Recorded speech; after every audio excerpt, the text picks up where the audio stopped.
Hello po mga ka-Jesnabs, update po tayo sa mga hashtag walang pasok.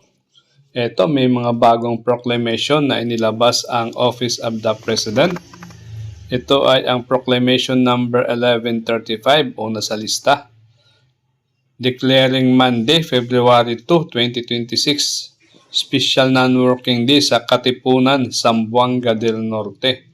Dahil sila ay mag-celebrate ng kanilang 112 araw ng Katipunan. Happy anniversary sa Katipunan, Zamboanga del Norte. Pangalawa, itong proclamation number 1136. Friday po ito, February 6, 2026, Special Non-Working Day sa Consolacion, Cebu. Ito ay dahil sila ay mag-celebrate ng kanilang founding 106th founding anniversary. Happy anniversary dyan sa Consolacion, Province of Cebu. Ito pa, proclamation number 1137.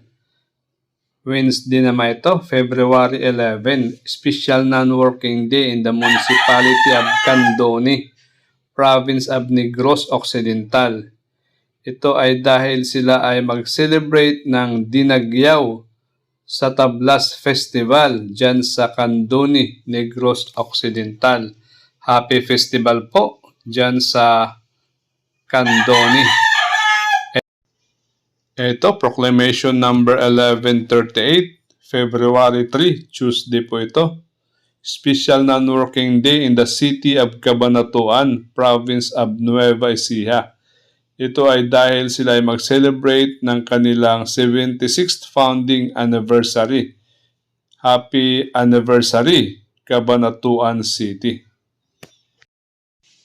Proclamation number 1139 naman ito, February 2, Monday.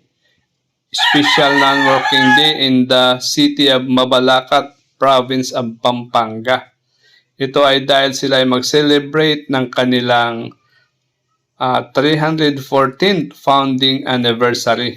Happy anniversary dyan sa Mabalacat City.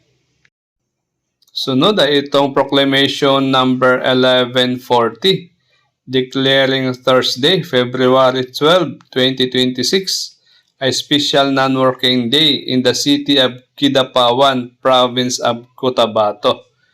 Ito ay dahil sa nasabing petsa, ang Kidapawan City ay mag-celebrate ng kanilang 28th charter anniversary. Happy anniversary, City of Kidapawan. Ito pa, proclamation number 1141. Monday naman ito, February 16, 2026. A special non-working day in the municipality of Taytay, Province of Rizal. Ito ay dahil sa February 16, the municipality of Taytay, Province of Rizal will mark the celebration of the Araw ng Pasasalamat or Hamaka Festival. Happy Festival sa Taytay. Ito pa, proclamation number 1142. January 20, Tuesday. So bukas po ito Special non-working day sa City of Tarlac, Province of Tarlac. Ito ay dahil sila ay mag-celebrate ng kanilang annual festa. Happy Festa dyan sa Tarlac City. Bukas po yan. Hanggang dito na lang po muna tayo mga ka-Jesnabs. Enjoy your non-working days. Bye-bye.